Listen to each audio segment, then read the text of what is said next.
אז אורחים יקרים, בשעה טובה ומוצלחת משפחת סגי חוגגת בת מצווה לכלת בת המצווה נועם עם הרבה מחיאות כפיים. אני מתכבד להזמין את המשפחה היקרה, ההורים עדנה ואילן, האחים ארז ושי.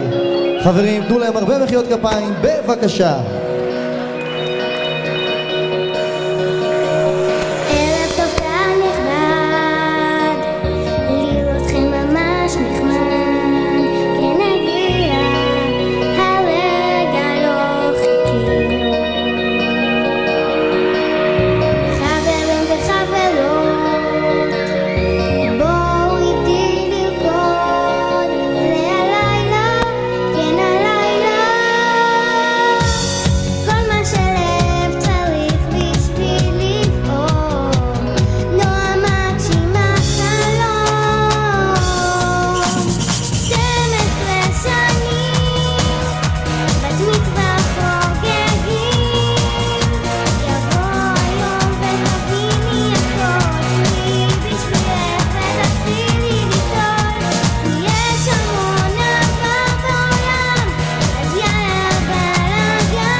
אז חברים, מגיע להרבה מחיאות כפיים לשי, המשפחה היקרה, ההורים עדנה, אילן, האח ארז. ועכשיו חברים,